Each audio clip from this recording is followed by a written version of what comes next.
شہر بانو سرخ جوڑے میں سجی پھولوں سے بھرے بیڈ پر ڈری ہوئی بیٹھی تھی۔ اس کا دل زور سے دھڑک رہا تھا۔ اسے اپنے شوہر کا انتظار نہیں تھا بلکہ اپنی نند کا انتظار تھا جو اس کے کپڑے لینے گئی تھی۔ اچانک دروازہ کھلا اور شہر بانو نے گھبرا کر دیکھا، لیکن وہ اس کی نند نہیں تھی۔ ایک لمبا چوڑا اور خوبصورت آدمی تھا۔ وہ ہارون گردیزی تھا، وہی شخص جس کا نام کچھ گھنٹوں پہلے اس کے ساتھ جوڑا گیا تھا۔ اسے دیکھ کر شہر بانو کے جسم میں خوف کی لہر دوڑ گئی۔ وہ فوراً بیڈ سے اتری اور دروازے کی طرف بھاگی، لیکن اس سے پہلے کہ وہ نکل پاتی ہارون نے دروازہ بند کر کے کنڈی لگا دی۔ یہ کیا کر رہے ہیں آپ؟ شہر بانو کی آواز ڈر سے کانپ رہی تھی۔ دروازہ کھولیے۔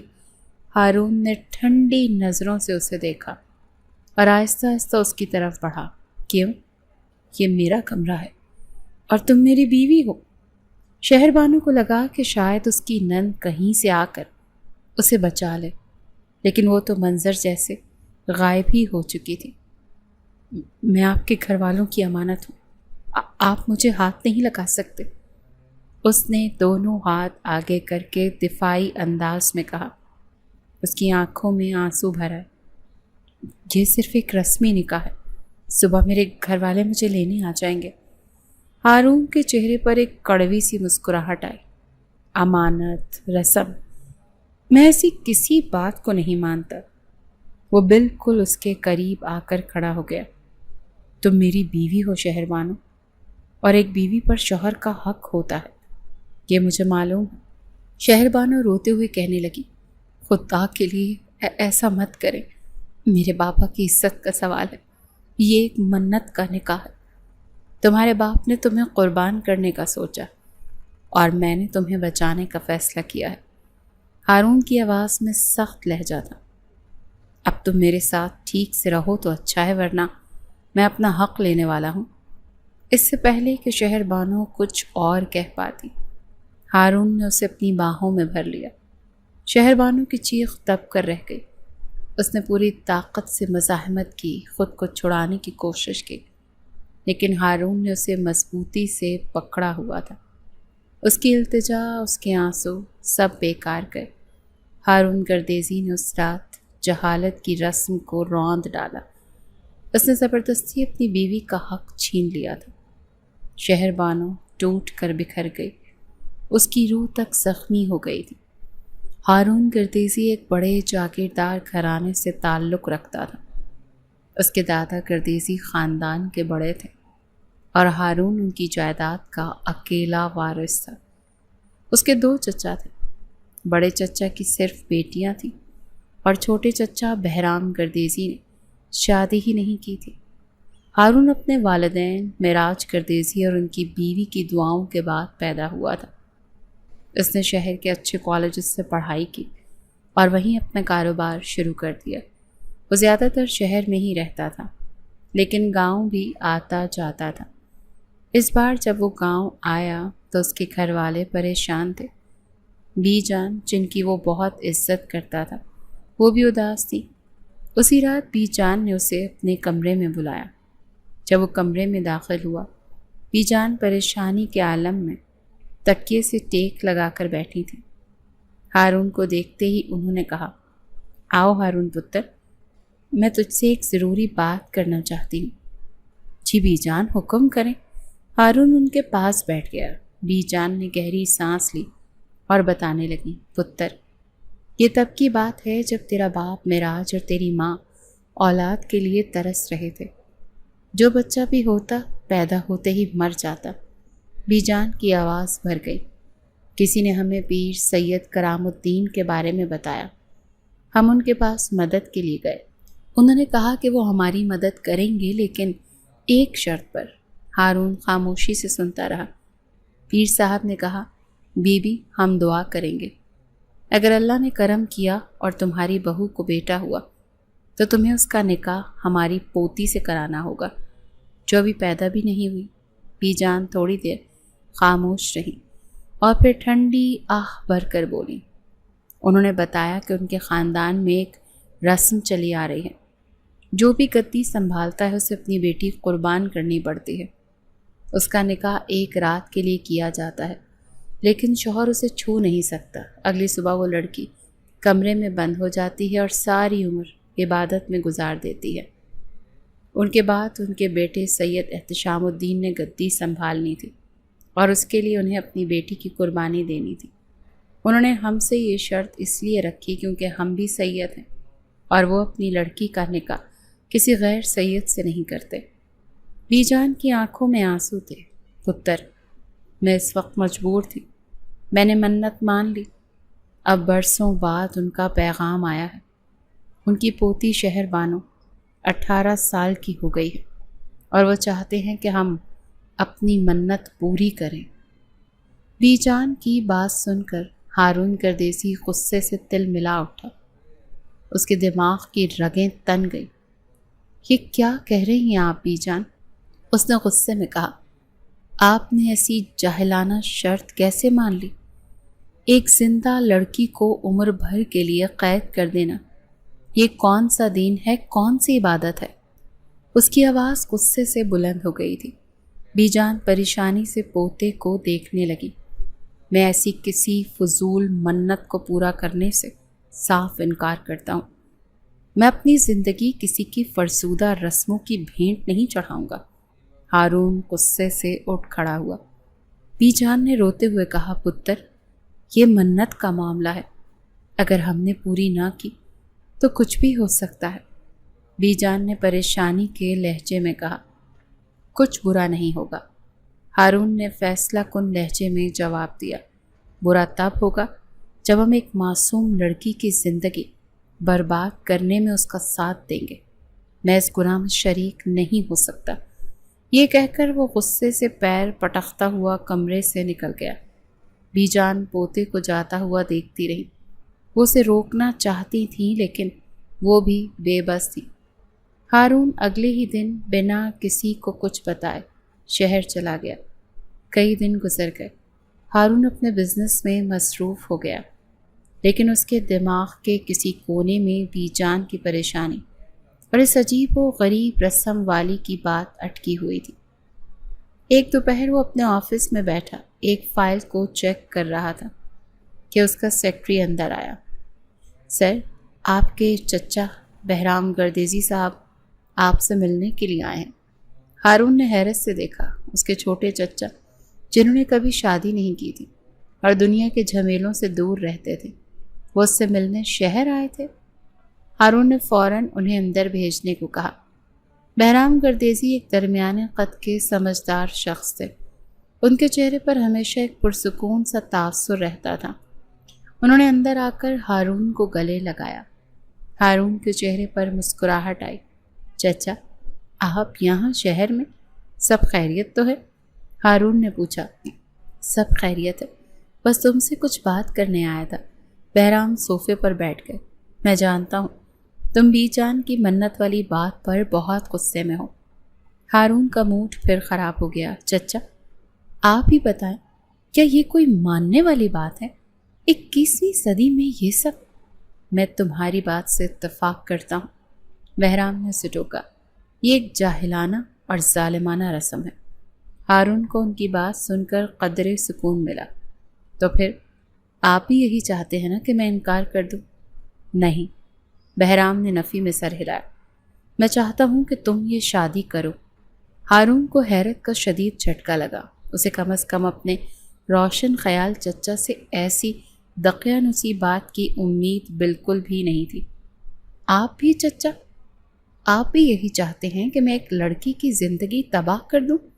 نہیں ہارون، بہرام نے سنجیدگی سے کہا، میں چاہتا ہوں کہ تم اس لڑکی کی زندگی بچا لو۔ تم اس فضول رسم کو ختم کر سکتے ہو، لیکن صرف اس شادی کر کے۔ ہارون الجھن بھری نظروں سے انہیں دیکھنے لگا۔ میں سمجھا نہیں۔ بہرام گردیزی تھوڑا آگے جھکے اور رازدارانہ لہجے میں بولے، سوچو، اگر تم نے انکار کر دیا تو وہ لوگ کسی اور سید لڑکے کو ڈھونڈیں گے اور یہ رسم پوری کر کے رہیں گے۔ وہ لڑکی ہر حال میں قربان ہو جائے گی۔ لیکن اگر تم اس سے نکاح کر لو اور اس رسم کو توڑ دو تو کیا ہوگا؟ ہارون کی آنکھوں میں ایک چمک ابھری، اسے اپنے چچا کی بات سمجھ آنے لگی تھی۔ بہرام نے اپنی بات جاری رکھی، تم اس سے نکاح کرو اور اسے اپنی حقیقی بیوی کا درجہ دو، اسے اس نام نہاد گوشہ نشینی کی قید سے ہمیشہ کے لیے آزاد کرا دو۔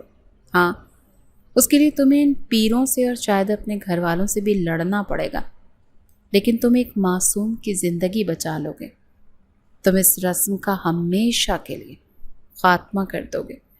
ہارون گردیزی گہری سوچ میں پڑ گیا۔ اس کے چچا نے اسے ایک بالکل نیا زاویہ دیا تھا۔ غصے کے بجائے اب اس کے ذہن میں ایک منصوبہ بن رہا تھا، ایک لڑکی کو بچانے کا، ایک فرسودہ روایت کو ختم کرنے کا منصوبہ۔ اس نے کبھی سوچا بھی نہیں تھا کہ وہ اس مسئلے کو اس طرح سے حل کر سکتا ہے۔ اس کے دل میں ایک عجیب سی ہمت پیدا ہو رہی تھی۔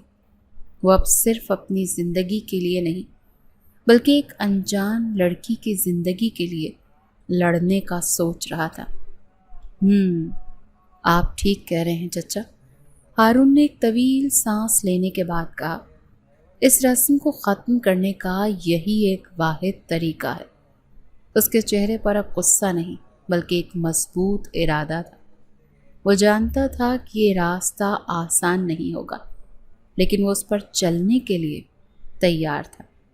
اپنے چچا بہرام گردیزی سے بات کرنے کے بعد اس کی سوچ کا زاویہ بدل چکا تھا۔ وہ اگلے دن گاؤں واپس گیا اور جاتے ہی سیدھا بی جان کے پاس گیا، کیونکہ اس سب میں اس نے سب سے زیادہ بی جان کا دل دکھایا تھا۔ بی جان اسے دیکھ کر پریشان ہو گئی۔ انہیں لگا وہ پھر سے بحث کرنے آیا ہے۔ بی جان، میں آپ کی منت پوری کرنے کے لیے تیار ہوں، ہارون نے ان کے پاس بیٹھتے ہوئے پرسکون لہجے میں کہا۔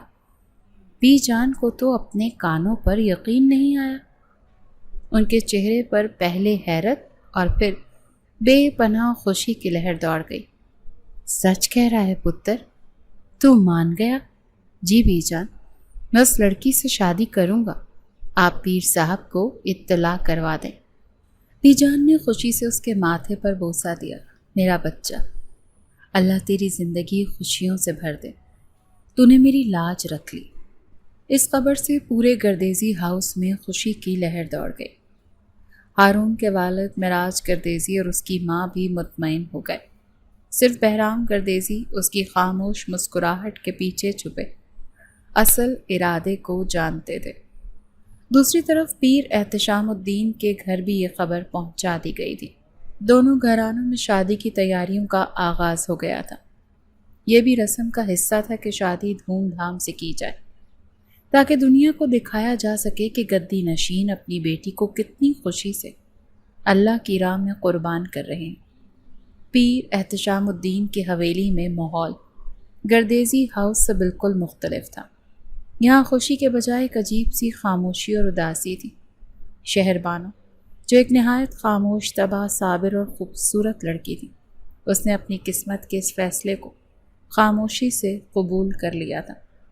اسے بچپن سے ہی اس کی قربانی کے لیے ذہنی طور پر تیار کیا گیا تھا۔ اسے بتایا گیا تھا کہ یہ اس کے لیے ایک اعزاز ہے کہ وہ اپنے باپ کی گدی کو بچانے کے لیے تیار کی گئی ہے۔ اس کے چچا کی بڑی بیٹی سدرا شہر میں پڑھتی تھی۔ وہ اندقیانوسی روایات کے سخت خلاف تھی۔ اس نے شہر بانو کو سمجھانے کی بہت کوشش کی۔ شہر بانو، ہوش کے ناخن لو، یہ کیسی قربانی ہے؟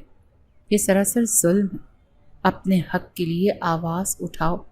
تم ایک پڑھی لکھی لڑکی ہو، تم اس طرح اپنی زندگی برباد نہیں کر سکتی۔ سدرا نے اسے جھنجھوڑتے ہوئے کہا۔ شہر بانو نے خالی خالی نظروں سے اسے دیکھا۔ آواز اٹھا کر کیا ہوگا آپا؟ بابا جان کا فیصلہ تو اٹل ہے۔ میں ان کی نافرمانی نہیں کر سکتی، شاید میری قسمت میں یہی لکھا ہے۔ اس کی آواز میں مکمل سپردگی تھی۔ قسمت انسان خود بناتا ہے، سدرا نے غصے سے کہا۔ تم ایک بار انکار تو کرو، دیکھنا میں تمہارا ساتھ دوں گی۔ مگر شہر بانو چپ رہی۔ اس کی خاموشی میں سدرا نے اس کا جواب سمجھ لیا تھا۔ شادی کا دن آ گیا۔ گردیزی خاندان بڑی شان و شوقت سے بارات لے کر پہنچے۔ شہر بانو کو دلہن بنایا گیا، لیکن اس کے چہرے پر خوشی کا کوئی رنگ نہیں تھا۔ وہ ایک بے جان گڑیا کی طرح سب کچھ ہوتے ہوئے دیکھتی رہی۔ نکاح ہوا، اس کے لبوں سے بھی قبول ہے نکلا اور رخصتی کا وقت آ گیا۔ شہر بانو اپنے باپ اور بھائیوں کے گلے لگ کر روئی، لیکن یہ آنسو خوشی کے نہیں بلکہ جدائی اور ایک انجانے خوف کے تھے۔ وہ رخصت ہو کر شہر والے گردیزی ہاؤس پہنچی۔ حویلی کو دلہن کی طرح سجایا گیا تھا۔ ہارون کی بہن جس رسم کی حقیقت سے پوری طرح واقف نہیں تھی، شہر بانو کو ہارون کے کمرے میں لے جا کر بٹھا گئی۔ بھابھی، آپ یہاں آرام کریں، میں آپ کے کپڑے لے کر آتی ہوں۔ اس نے اپنے بھائی کا کمرہ خاص طور پر سجوایا تھا۔ وہ تو چلی گئی اور شہر بانو کمرے میں اکیلی رہ گئی۔ وہ سہمی ہوئی بیڈ پر بیٹھ گئی، اس کے انتظار میں کہ کوئی آئے اور اسے اس کمرے سے نکال کر اس جگہ لے جائے جہاں اسے اپنی باقی زندگی گزارنی تھی۔ کچھ دیر بعد دروازہ کھلا اور ہارون گردیزی اندر داخل ہوا۔ اس نے اندر آتے ہی دروازہ بند کر دیا۔ شہر بانو اسے دیکھ کر بری طرح سے گھبرا گئی۔ اس کا دل ڈوبنے لگا۔ ہارون پہلے ہی فیصلہ کر چکا تھا کہ وہ اس فضول رسم کا آج رات ہی خاتمہ کر دے گا۔ وہ جانتا تھا کہ اسے مزاحمت کا سامنا کرنا پڑے گا، لیکن وہ بھی تیار تھا۔ وہ دھیرے دھیرے چلتا ہوا بیڈ کے قریب آیا اور پھر اس نے وہ کیا جس سے شہر بانو کی زندگی کا مقصد مکمل طور پر بدل گیا۔ اگلی صبح شہر بانو کے لیے مزید دکھ اور تکلیف لے کر آئی۔ وہ چپ چاپ بستر پر بیٹھی رو رہی تھی۔ آنکھیں سوجی ہوئی تھیں اور ساری رات جاگنے سے اس کا رنگ فق پڑ گیا تھا۔ پچھلی رات جو ہوا وہ ایک ڈراؤنے خواب کی طرح اس کے دماغ میں گھوم رہا تھا۔ ہارون نہا کر نکلا ہی تھا کہ کسی نے دروازہ کھٹکھٹایا۔ اس نے دروازہ کھولا تو سامنے اس کی امی تھی۔ ہارون، شہر بانو کے گھر والے اسے لینے آئے ہیں، انہوں نے آہستہ سے کہا۔ ہارون نے بس سر ہلایا اور کہا، ان سے کہیں میں آ رہا ہوں۔ کچھ لمحوں بعد وہ تیار ہو کر نیچے ڈرائنگ روم میں گیا۔ وہاں شہر بانو کے والد پیر احتشام الدین، اس کے چچا اور 2 بھائی بیٹھے تھے۔ سب کے چہرے سنجیدہ تھے۔ پیر احتشام الدین نے کہا، جیسا کہ طے ہوا تھا، ہم اپنی بیٹی کو لینے آئے ہیں۔ ہارون نے فوراً جواب دیا، شہر بانو اب کہیں نہیں جائے گی، وہ میری بیوی ہے اور یہیں رہے گی۔ کمرے میں خاموشی چھا گئی۔ پیر احتشام الدین کا رنگ پیلا پڑ گیا۔ یہ تم کیا کہہ رہے ہو؟ تمہیں معلوم ہے کہ یہ نکاح تو صرف ایک رات کے لیے تھا۔ ہارون نے کہا، میں ایسی کسی رسم کو نہیں مانتا جو کسی کی زندگی چھین لے۔ شہر بانو اب میری ذمہ داری ہے اور میں اسے نبھاؤں گا۔ آہستہ آہستہ ڈرائنگ روم میں بحث بڑھتی گئی۔ شہر بانو کا بڑا بھائی غصے سے چلایا، تم نے ہم سے دھوکہ کیا ہے ہارون گردیزی، تم نے ہمارا اعتبار توڑا ہے۔ ہارون بھی اونچی آواز میں بولا، دھوکہ میں نے نہیں، آپ لوگوں نے اپنی بیٹی کو دیا ہے جسے آپ زندہ دفن کرنے جا رہے تھے۔ دونوں گھرانوں میں کشیدگی بڑھ گئی اور آخر میں شہر بانو کے گھر والے غصے اور بے عزتی کے ساتھ وہاں سے چلے گئے۔ ان کے جانے کے بعد گردیزی ہاؤس میں بھی کھلبلی سی مچ گئی۔ بی جان اور ہارون کے والد اس حرکت پر بہت ناراض تھے۔ بی جان غصے اور ڈر سے کانپ رہی تھی۔ انہوں نے کہا، ہارون، تم نے ہماری عزت مٹی میں ملا دی، تم نے منت توڑ دی، اب پتہ نہیں کیا ہوگا۔ ہارون نے انہیں سمجھانے کی کوشش کی، کچھ نہیں ہوگا بی جان، میں نے صرف ایک غلط کام ہونے سے روکا ہے۔ لیکن اس کی بات کوئی سننے کو تیار ہی نہیں تھا۔ لیکن اس کے چھوٹے چچا بہرام گردیزی چپ چاپ سب کچھ دیکھ رہے تھے اور اپنے بھتیجے کے فیصلے پر بہت خوش تھے۔ گھر والوں کی ناراضگی کی پرواہ کیے بغیر ہارون واپس اپنے کمرے میں آیا۔ شہر بانو وہیں بستر پر بیٹھی رو رہی تھی۔ اسے اس حالت میں دیکھ کر ہارون کے دل میں پہلی بار درد ہوا۔ پچھلی رات جب اس نے شہر بانو کو پہلی بار دیکھا تھا تو اس کی معصومیت اور خوبصورتی نے اسے پہلی نظر میں ہی دیوانہ بنا لیا تھا۔ اس کا ارادہ رسم کو توڑنا تھا، لیکن اس چکر میں وہ اپنا دل بھی ہار بیٹھا تھا۔ وہ آہستہ سے اس کے پاس بیٹھا اور بولا، شہر بانو۔ جیسے ہی اس نے اسے چھونے کی کوشش کی تو وہ فوراً پیچھے ہٹ گئی۔ اس نے نفرت سے اسے دیکھا اور کہا، مجھ سے دور رہو، تم ایک ظالم انسان۔ ہارون نے اسے سمجھانے کی کوشش کی کہ دیکھو، میں جانتا ہوں تم غصے میں ہو، لیکن سمجھنے کی کوشش کرو، میں نے تمہیں ایک بہت بڑی مشکل سے بچایا ہے۔ اس نے طنزیہ انداز میں کہا، بچایا ہے؟ تم نے تو میری زندگی خراب کر دی، اب میں اپنے گھر والوں کو کیا منہ دکھاؤں گی؟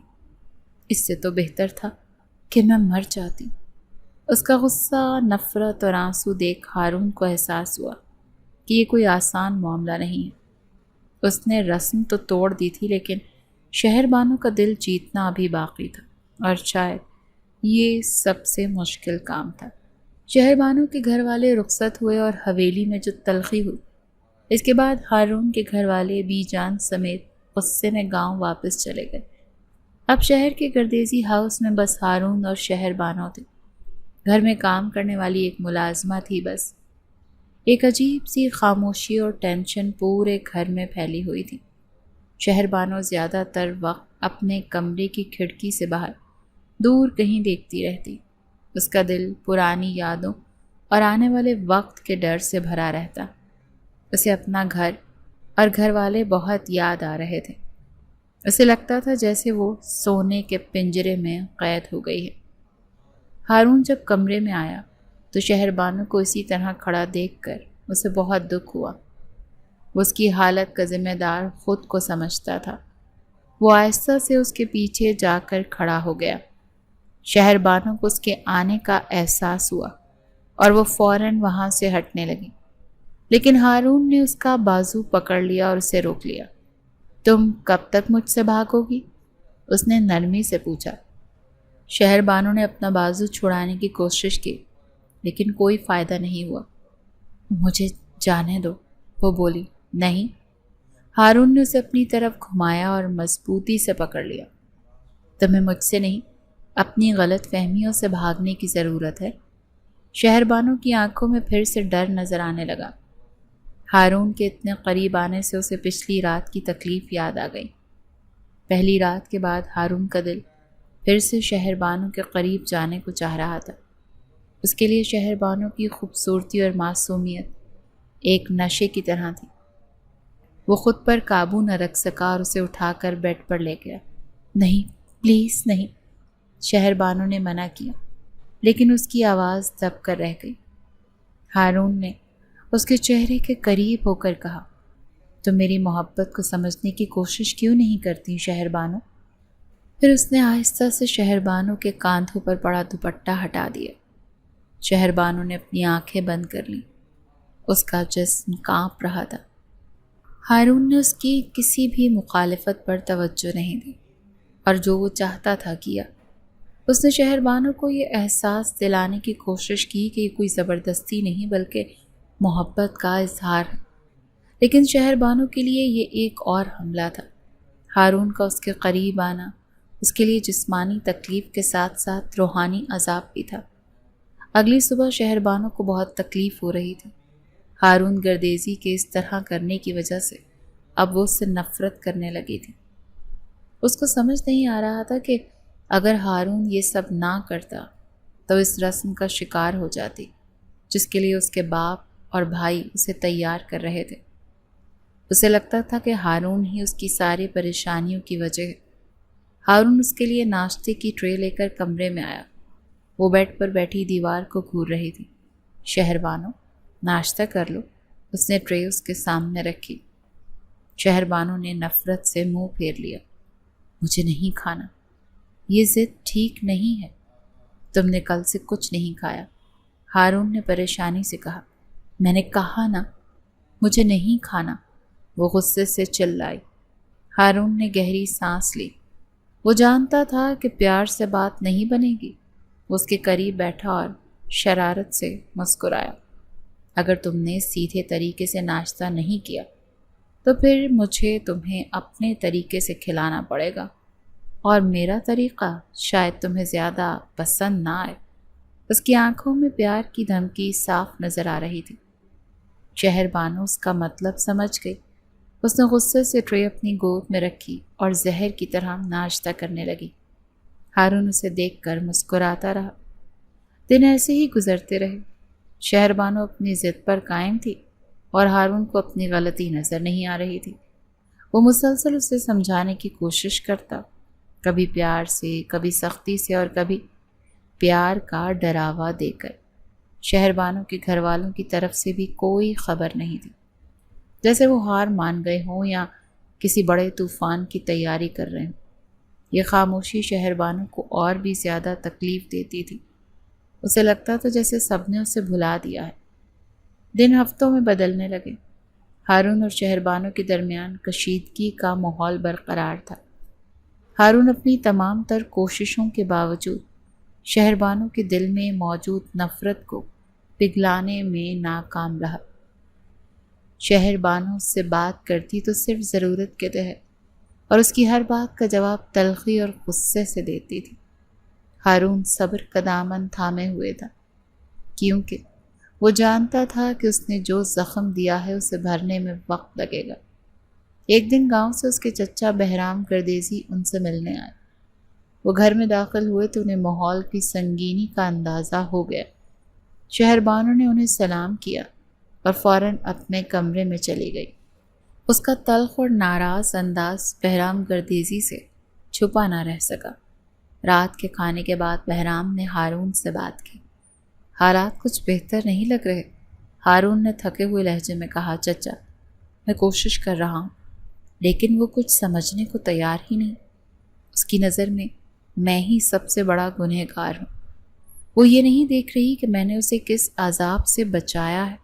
بہرام نے گہری نظروں سے اسے دیکھا۔ ہارون، تم نے جو کیا وہ بالکل ٹھیک تھا، لیکن تمہارا طریقہ شاید غلط تھا۔ تم نے ایک جھٹکے میں اس کی پوری دنیا بدل دی۔ وہ ایک ایسی لڑکی ہے جسے بچپن سے کچھ اور سکھایا گیا ہے۔ اسے حقیقت کو قبول کرنے میں وقت لگے گا۔ تو میں کیا کروں؟ ہارون نے بے بسی سے پوچھا۔ اسے تھوڑا وقت اور اسپیس دو، بہرام نے مشورہ دیا۔ میرے خیال میں تمہیں شہر بانو کو کچھ وقت کے لیے گاؤں کی حویلی بھجوا دینا چاہیے۔ وہاں بی جان اور باقی گھر والے بھی ہیں۔ شاید ماحول کی تبدیلی اس کے لیے بہتر ہو۔ جب وہ دوسرے لوگوں سے ملے گی، بات کرے گی، تو اس کا غصہ اور تنہائی کم ہوگی۔ ہارون کو یہ تجویز اچھی نہیں لگی۔ وہ شہر بانو کو اپنی نظروں سے دور نہیں کرنا چاہتا تھا، لیکن چچا، وہاں بی جان اور ابا جان بھی اس سے ناراض ہیں۔ وہ لوگ اسے مزید غلط باتیں نہ سکھا دیں۔ فکر نہ کرو، میں سب سنبھال لوں گا، بہرام نے اسے تسلی دی۔ وہ لوگ ناراض ضرور ہیں، لیکن شہر بانو اب ہمارے گھر کی بہو ہے، وہ اس کا خیال رکھیں گے۔ دوری کبھی کبھی رشتوں کے لیے اچھی ہوتی ہے۔ شاید تمہاری غیر موجودگی میں اسے تمہاری اہمیت کا احساس ہو۔ ہارون سوچ میں پڑ گیا۔ اسے اپنے چچا کی بات میں وزن محسوس ہوا۔ شاید شہر بانو کو واقعی ایک وقفے کی ضرورت تھی۔ شاید اس کی مسلسل قربت شہر بانو کو اس کا ماضی بھلانے نہیں دے رہی تھی۔ کافی سوچ بچار کے بعد ہارون راضی ہو گیا تھا۔ اس نے فیصلہ کیا کہ وہ شہر بانو کو کچھ ہفتوں کے لیے گاؤں بھیج دے گا۔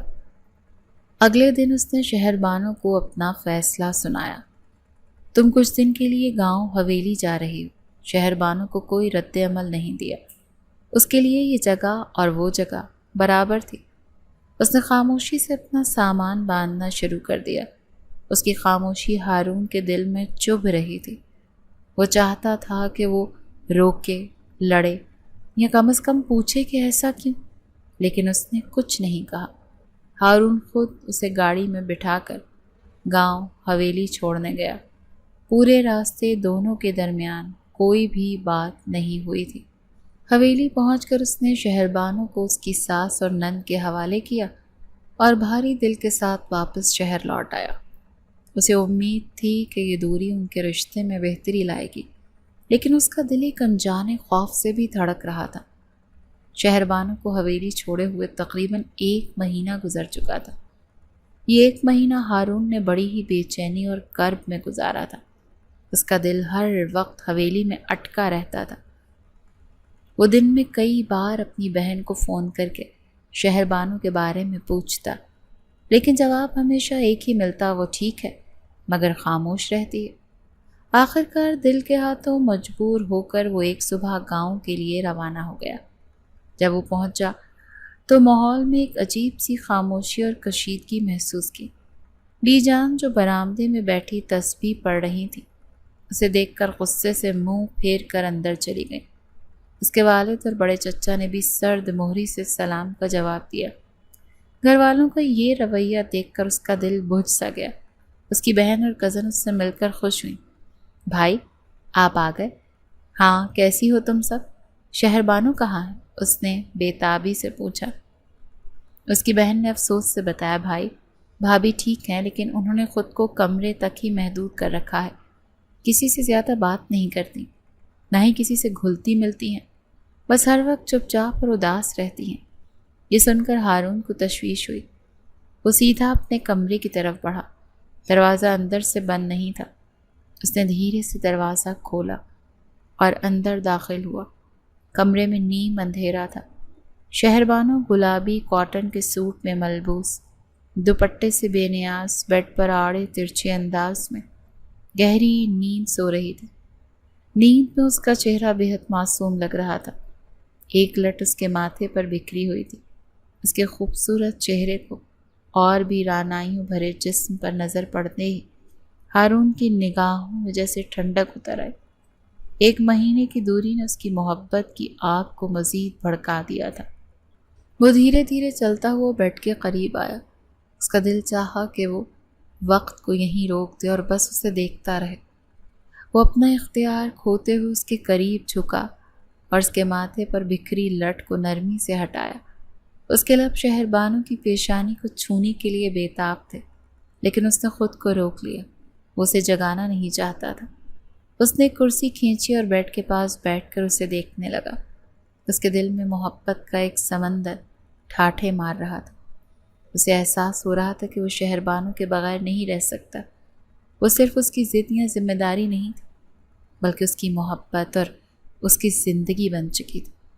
اسے آج شدت سے احساس ہوا کہ اسے ہر حال میں شہر بانو کو جیتنا ہے، اس کی نفرت کو محبت میں بدلنا ہے۔ وہ یہ فیصلہ کر چکا تھا کہ اب وہ اسے مزید خود سے دور نہیں رکھے گا، چاہے اس کے لیے اسے کچھ بھی کرنا پڑے۔ ہارون ابھی شہر بانو کے معصوم چہرے کو تکنے میں محو تھا کہ اس کے ہاتھ کا لمس محسوس کر کے شہر بانو کی آنکھ کھل گئی۔ وہ گہری نیند سے جاگی اور اپنے قریب ہارون کو دیکھ کر بری طرح سے سٹ پٹا گئی۔ اس کے چہرے پر خوف اور گھبراہٹ کے تاثرات ابھر آئے۔ وہ جلدی سے اٹھی اور اس کے حصار سے نکلنے کی کوشش کی۔ جلدی میں اسے اپنے دوپٹے کا بھی ہوش نہ رہا جو بیڈ کی دوسری طرف پڑا تھا۔ ہارون اس کی گھبراہٹ کو دیکھ کر مسکرایا۔ اس کی مسکراہٹ میں محبت اور شرارت تھی۔ جب شہر بانو بیڈ سے اترنے لگی تو ہارون نے اس کا ہاتھ تھام لیا۔ یار اب تو ناراضگی ختم کر دو۔ اس کے لہجے میں گہری محبت اور التجا تھی۔ تم کیوں نہیں سمجھ رہی کہ میں نے تمہارا کچھ بگاڑا نہیں بلکہ سنوارا ہی ہے؟ شہر بانو نے اپنا ہاتھ چھڑانے کی کوشش کی۔ میرا ہاتھ چھوڑیں۔ نہیں چھوڑوں گا۔ ہارون نے اس کی گرفت مضبوط کی۔ 1 مہینہ تمہارے لیے تڑپ کر گزارا ہے، اب اور دوری کی سزا نہ دو۔ لیکن شہر بانو پر اس کی باتوں کا کوئی اثر نہیں ہوا۔ اس نے جھٹکے سے اپنا ہاتھ چھڑایا اور تیزی سے واش روم میں چلی گئی اور دروازہ اندر سے بند کر لیا۔ ہارون نے گہری سانس لی اور مایوسی سے بیڈ پر لیٹ گیا۔ اسے احساس تھا کہ منزل ابھی دور ہے۔ رات کے کھانے پر پورا خاندان ڈائننگ ٹیبل پر موجود تھا۔ ماحول میں وہی کشیدگی برقرار تھی۔ بی جان اب بھی اس سے ناراض تھیں، بات نہیں کر رہی تھی۔ آخر کار ہارون سے رہا نہ گیا۔ بی جان، ابا جان، آپ لوگ مجھ سے اس طرح ناراض کیوں ہیں؟ اس کے والد معراج کردیزی نے سخت لہجے میں کہا، تم نے جو کیا ہے اس کے بعد تم ہم سے کسی اچھے رویے کی امید رکھتے ہو؟ تم نے ہماری عزت کو داؤ پر لگا دیا۔ میں نے کوئی عزت داؤ پر نہیں لگائی، ہارون نے بھی قدرے سخت لہجے میں جواب دیا۔ میں نے صرف ایک جاہلانہ رسم کا خاتمہ کیا ہے۔ آپ لوگوں کو تو خوش ہونا چاہیے، مجھے سپورٹ کرنا چاہیے تھا۔ اور شہر بانو کو بھی سمجھانا چاہیے تھا کہ اس کے ساتھ کچھ غلط نہیں ہوا۔ ہم اسے کیا سمجھاتے؟ بڑے چچا بولے، جس لڑکی کو بچپن سے ایک بات سکھائی گئی ہو اسے تم ایک رات میں کیسے بدل سکتے ہو؟ اس موقع پر بہرام گردیسی جو اب تک خاموش تھے بول پڑے، بھائی صاحب، ہارون ٹھیک کہہ رہا ہے، ہم سب کو مل کر شہر بانو کو سمجھانا چاہیے۔ وہ اب اس گھر کی بہو ہے، اس کی خوشی ہماری ذمہ داری ہے۔ ہمیں ہارون کا ساتھ دینا چاہیے تاکہ وہ اپنی ازدواجی زندگی کو خوشگوار بنا سکے۔ بہرام گردیسی کی بات میں وزن تھا۔ معراج گردیسی اور بڑے چچا کچھ قائل نظر آنے لگے، لیکن بی جان کی ناراضگی ہنوز برقرار تھی۔ انہوں نے غصے سے کھانا چھوڑا اور اٹھ کر چلی گئیں۔ ہارون کو افسوس ہوا، لیکن وہ اپنے موقف پر قائم تھا۔ وہ جانتا تھا وہ صحیح، اور وقت کے ساتھ ساتھ یہ بات سب کو سمجھ میں آ جائے گی۔ رات گہری ہو چکی تھی۔ ہارون جب کھانے کے بعد اپنے کمرے میں آیا تو شہر بانو وہاں نہیں تھا۔ اس نے پورے کمرے میں دیکھا لیکن وہ کہیں نظر نہ آئی۔ اسے تشویش ہوئی اور وہ اسے ڈھونڈنے کے لیے کمرے سے باہر نکلا۔ ملازمہ سے پوچھنے پر پتہ چلا کہ شہر بانو چھت پر گئی ہے۔ ہارون سیڑھیاں چڑھ کر چھت پر پہنچا۔ ٹھنڈی ہوا چل رہی تھی اور آسمان پر چاند اپنی پوری آب و تاب سے چمک رہا تھا۔ چھت کے ایک کونے میں شہر بانو کھڑی آسمان کو تک رہی تھی۔ سیاہ شیفون کے سوٹ میں چاند کی روشنی میں اس کی سنہری رنگت دمک رہی تھی۔ ہوا سے اس کا دوپٹہ لہرا رہا تھا۔ اس منظر میں کسی اور ہی دنیا کی مخلوق لگ رہی تھی۔ ہارون ایک لمحے کے لیے اسے دیکھتا ہی رہ گیا۔ اس نے ہارون کو اپنی طرف آتے دیکھا تو وہ فوراً وہاں سے جانے کے لیے مڑی، لیکن ہارون نے تیزی سے آگے بڑھ کر اس کا راستہ روک لیا۔ کہاں جا رہی ہو؟ شہر بانو نے نظریں جھکا لیں۔ نیچے۔ کیوں؟ کیا میری موجودگی اتنی ناگوار ہے؟ ہارون نے اس کے قریب آتے ہوئے پوچھا۔ اس کی آواز میں دکھ تھا۔ شہر بانو خاموش رہی۔ شہر بانو، میں تم سے محبت کرتا ہوں، ہارون نے بالآخر اپنے دل کی بات کہہ دی۔ پہلی نظر میں تم میرے دل میں اتر گئی تھی۔ میں نے جو کچھ کیا وہ تمہیں پانے کے لیے، تمہیں اس قید سے بچانے کے لیے کیا تھا۔ میں جانتا ہوں میرا طریقہ غلط تھا، میں نے تمہیں تکلیف پہنچائی، لیکن میرا ارادہ برا نہیں تھا۔ پلیز مجھے ایک موقع دو۔ شہر بانو نے کوئی جواب نہیں دیا، بس خاموشی سے کھڑی رہی۔ اس کی خاموشی ہارون کے لیے ناقابل برداشت تھی۔ اس نے نرمی سے اس کا ہاتھ پکڑا اور اسے اپنے ساتھ لے کر نیچے بیڈ روم کی طرف چل پڑا۔ شہر بانو نے اس بار زیادہ مزاحمت نہیں کی۔ شاید وہ بھی اب لڑتے لڑتے تھک چکی تھی، یا شاید ہارون کی باتوں نے اس کے دل پر کچھ اثر کیا تھا۔ ہارون اسے کمرے میں لے آیا۔ اس بار شہر بانو نے اس کے ارادوں کے آگے کوئی مزاحمت نہیں کی۔ اس نے خاموشی سے خود کو اس کے سپرد کر دیا۔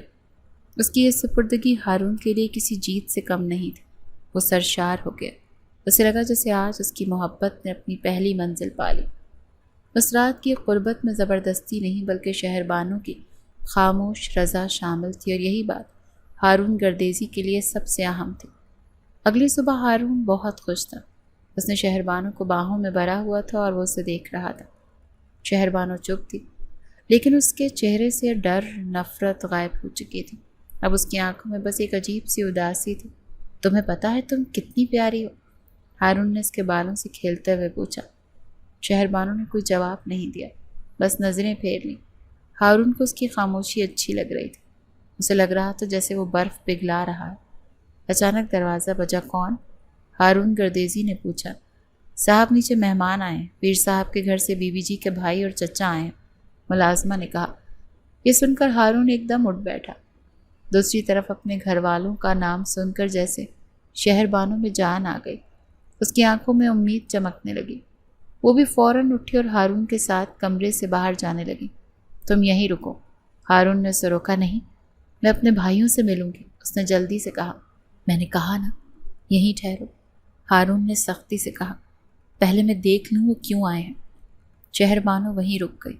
اس کا دل زور زور سے دھڑک رہا تھا۔ ہارون نیچے گیا تو دیکھا کہ شہر بانو کے بھائی اور چچا بیٹھے ہیں۔ ان کے چہروں پر غصہ تھا۔ ہم شہر بانو کو لینے کے لیے آئے ہیں، اس کے بھائی نے فوراً کہا۔ اس کے والد پیر صاحب کی طبیعت ٹھیک نہیں، وہ اسے دیکھنا چاہتے ہیں۔ ہارون سمجھ گیا کہ یہ چال ہے۔ اگر وہ بیمار ہیں تو ڈاکٹر کو بلائیں۔ شہر بانو کہیں نہیں جائے گی، ہم اپنی بہن کو لے کر ہی جائیں گے۔ اس کا بھائی اڑ گیا۔ بات بڑھنے لگی۔ ہارون نے ملازمہ کو بھیج کر شہر بانو کو بلوایا۔ وہ اپنے بھائی اور چچا کو دیکھ کر رو پڑی اور ان سے لپٹ گئی۔ بھائی جان، مجھے یہاں سے لے چلو۔ دیکھا تم نے، وہ خود جانا چاہتی، اس کے چچا نے کہا۔ یہ میری بیوی ہے اور میری مرضی کے بغیر یہاں سے نہیں جا سکتی، ہارون نے سختی سے کہا۔ جب انہوں نے زبردستی شہر بانو کو لے جانے کی کوشش کی تو ہارون نے اشارہ کیا۔ اس کے گارڈز نے بندوقیں نکال لیں۔ عزت سے چلے جاؤ ورنہ اچھا نہیں ہوگا، ہارون نے دھمکی دی۔ بندوقیں دیکھ کر وہ لوگ ڈر گئے۔ وہ ہارون کو غصے سے گھورتے ہوئے چلے گئے۔ یہ سب دیکھ کر شہر بانو ڈر اور صدمے سے بے ہوش ہو گئی۔ جب شہر بانو کو ہوش آیا تو وہ اپنے ایک کمرے میں تھی۔ ہارون اس کے پاس بیٹھا تھا۔ ہوش میں آتے ہی وہ ہارون پر برس پڑی۔ تم ایک ظالم، وہ روتے ہوئے چلائی۔ تم نے مجھے میرے گھر والوں سے بھی دور کر دیا، تم نے ان پر بندوقیں تانی، میں تم سے نفرت کرتی ہوں۔ اس کی باتیں ہارون کو بہت بری لگی۔ ہارون کو غصہ آیا اور اچانک اس کا ہاتھ اٹھ گیا۔ کمرے میں تھپڑ کی زوردار آواز گونجی۔ شہر بانو حیرت اور نفرت سے اسے دیکھ رہی تھی۔ اس کے گال پر ہارون کی انگلیوں کے نشان تھے اور آنکھوں سے آنسوؤں کی لڑیاں بہہ رہی تھیں۔ ہارون کو اپنی غلطی کا فوراً احساس ہوا، لیکن اب بہت دیر ہو چکی تھی۔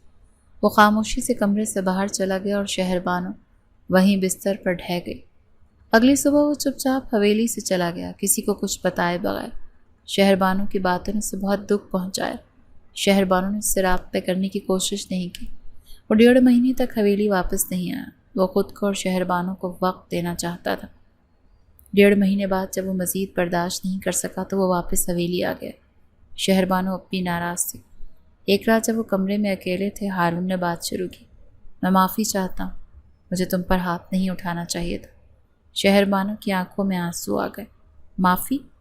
تم نے میرے گھر والوں سے مجھے دور کر دیا، ٹھیک نہیں کیا، وہ میرے باپا، وہ بیمار ہیں اور میں۔ وہ رو پڑی۔ ہارون چپ چاپ اس کی باتیں سنتا رہا۔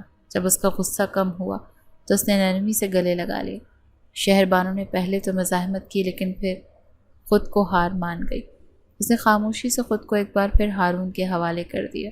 اس کے آنسو ہارون کے سینے پر گر رہے تھے۔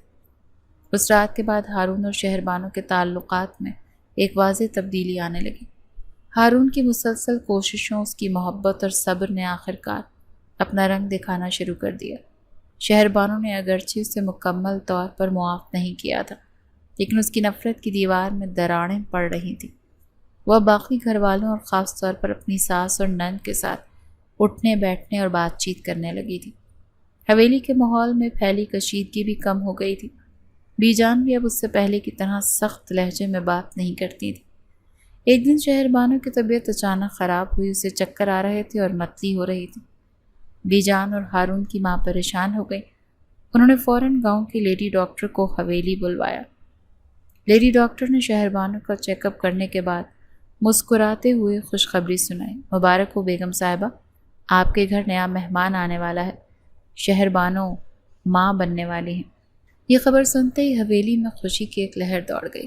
سب سے زیادہ خوشی ہارون کو ہوئی، جو اسی دن شہر سے واپس آیا تھا۔ اس نے جب یہ خبر سنی تو اس کی خوشی کا کوئی ٹھکانہ نہ رہا۔ اس نے کمرے میں جا کر شہر بانو کو گلے لگا لیا۔ شکریہ شہر بانو، تم نے مجھے دنیا کی سب سے بڑی خوشی دی ہے۔ ماں بننے کی خبر نے شہر بانو کے احساسات کو بھی بدل دیا۔ اس کے اندر ایک نئی میٹھی سی خوشی نے جنم لیا۔ پہلی بار اس کے لبوں پر ایک حقیقی مسکراہٹ آئی، جسے دیکھ کر ہارون کا دل باغ باغ ہو گیا۔ ہارون نے فیصلہ کیا کہ وہ شہر بانو کو اپنے ساتھ شہر لے جائے گا تاکہ وہاں کسی اچھی لیڈی ڈاکٹر سے باقاعدہ اس کا چیک اپ کروا سکے۔ بی جان بھی ان کے ساتھ جانے کے لیے تیار ہو گئی۔ وہ لوگ گاڑی میں شہر کی طرف رواں دواں تھے۔ راستے میں ہارون نے ایک میڈیکل اسٹور کے سامنے گاڑی روکی تاکہ شہر بانو کے لیے ڈاکٹر کی تجویز کردہ کچھ دوائیاں اور وائٹامنس لے سکے۔ میں بس ابھی آیا، وہ کہہ کر گاڑی سے اترا۔ وہ چند منٹ بعد ہی دوائیاں لے کر واپس آیا تو ایک دل دہلا دینے والا منظر اس کا منتظر تھا۔ گاڑی کا پچھلا دروازہ کھلا تھا اور بی جان بری طرح چیخ رہی تھی۔ ہارون پتر غضب ہو گیا۔ کیا ہوا بی جان؟ شہر بانو کہاں ہے؟ ہارون نے گھبرا کر پوچھا۔ وہ اسے لے کر، بی جان نے روتے ہوئے ایک کار کی طرف اشارہ کیا جو تیزی سے ان کی نظروں سے اوجھل ہو رہی تھی۔ شہر بانو کے بھائی تھے اور اسے زبردستی گاڑی میں نکال کر لے گئے تھے۔ ہارون کے پیروں تلے سے زمین نکل گئی۔ اس نے فوراً اپنی گاڑی سٹارٹ کی اور اس کار کا پیچھا کرنے کی کوشش کی، لیکن وہ لوگ رش کا فائدہ اٹھا کر غائب ہو چکے تھے۔ ہارون چاہتا تو اسی وقت اپنی طاقت کا استعمال کر کے پولیس اور اپنے آدمیوں کے ساتھ پیروں کی حویلی پر چڑھائی کر سکتا تھا اور شہربانوں کو واپس لا سکتا تھا، لیکن وہ رک گیا۔ وہ جانتا تھا کہ اگر اس نے ایسا کیا تو بات بڑھ جائے گی اور شہربانوں کی زندگی خطرے میں پڑ سکتی ہے۔ دوسری طرف اسے یہ بھی یقین تھا کہ جب انہیں شہربانوں کی پریگننسی کا پتہ چلے گا تو وہ اسے زیادہ دیر اپنے پاس نہیں رکھیں گے۔ شہربانو جب اپنے گھر پہنچی تو وہ خوش تھی کہ وہ اپنے بیمار باپ سے مل سکے گی، لیکن وہاں کا ماحول دیکھ کر وہ حیران رہ گئی۔ جب اس کے گھر والوں کو اس کی ماں بننے کا علم ہوا تو ان کا رویہ یکسر بدل گیا۔ ان کے لیے بچہ ایک گناہ کی نشانی تھی، ایک ٹوٹی ہوئی رسم کا زندہ ثبوت۔ انہوں نے شہربانوں کے ساتھ کسی اچھوت کی طرح سلوک کرنا شروع کر دیا۔ اس کا باپ جو صرف ناراضگی کی اداکاری کر رہا تھا اس سے ملا تک نہیں۔ دن ہفتوں میں اور ہفتے مہینوں میں گزرنے لگے۔ ہارون کئی بار آیا، لیکن کسی نے اسے گیٹ سے اندر داخل ہی نہیں ہونے دیا۔ وہ لوگ ہارون گردیزی سے اس کی طلاق لینے کا سوچ رہے تھے۔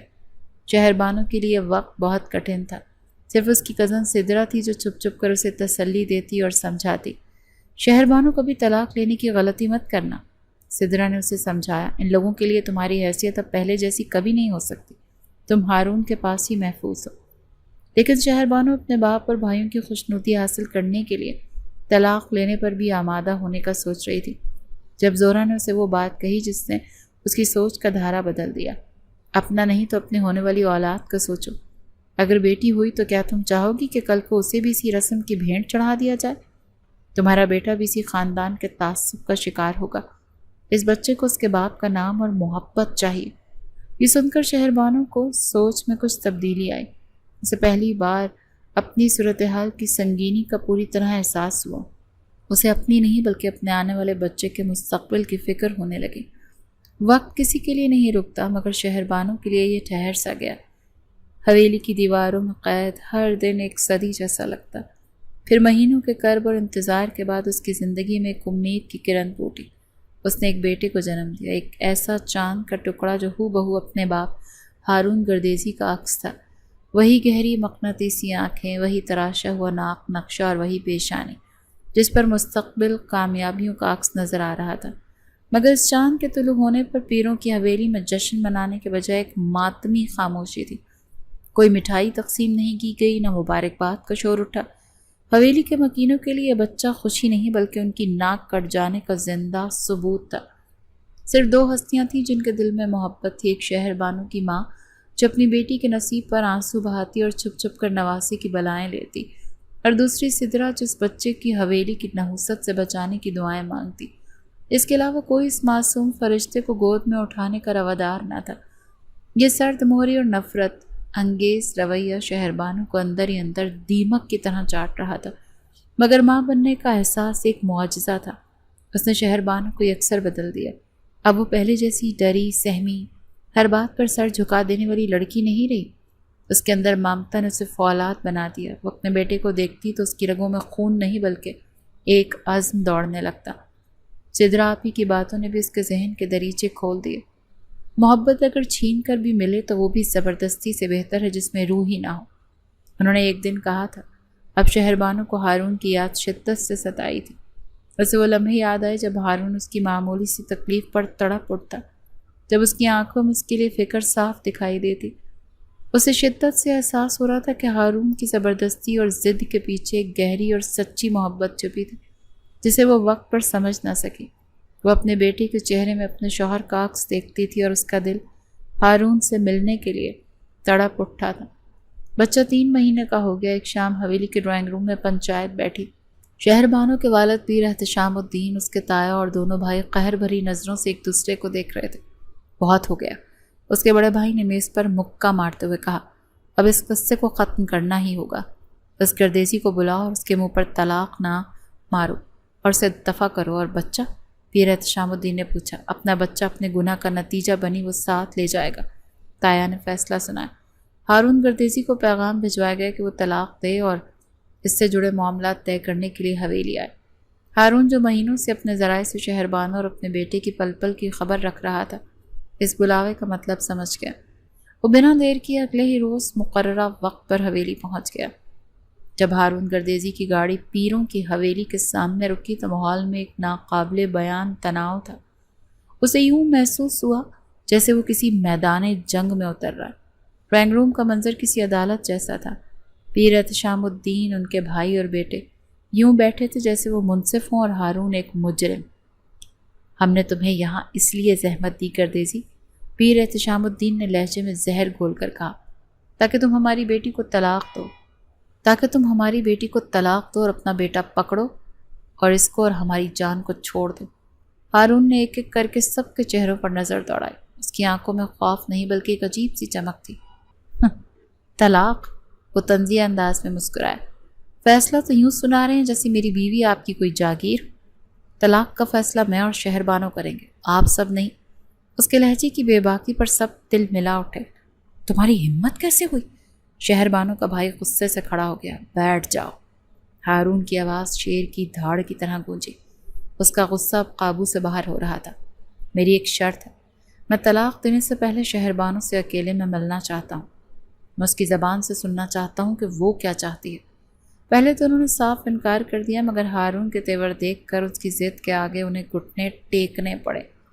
انہیں پورا یقین تھا کہ مہینوں کا دباؤ اور ان کی نفرت شہربانو کو ہارون کے خلاف کر چکی ہوگی اور وہ خود طلاق کا مطالبہ کرے گی۔ شہربانو کو کمرے میں بھیجا گیا۔ اس کا دل کسی پرندے کی طرح پھڑ پڑا رہا تھا اور ہارون کا سینہ بھی دھک دھک کر رہا تھا۔ اسے ڈر تھا کہ کہیں شہربانو واقعی اس سے منہ نہ موڑ لے۔ شہربانو کمرے میں داخل ہوئی۔ اس کی گود میں اس کا اور ہارون کا بیٹا تھا۔ اس نے جیسے ہی ہارون کو دیکھا مہینوں کا ضبط ٹوٹ گیا۔ آنسوؤں کا ایک سیلاب تھا جس کی آنکھوں سے بہہ نکلا۔ اس سے پہلے کہ ہارون لرزتے ہونٹوں سے کچھ کہتا، وہ تیز قدموں سے آگے بڑھی، روتے ہوئے اس کے سینے سے لگ گئی۔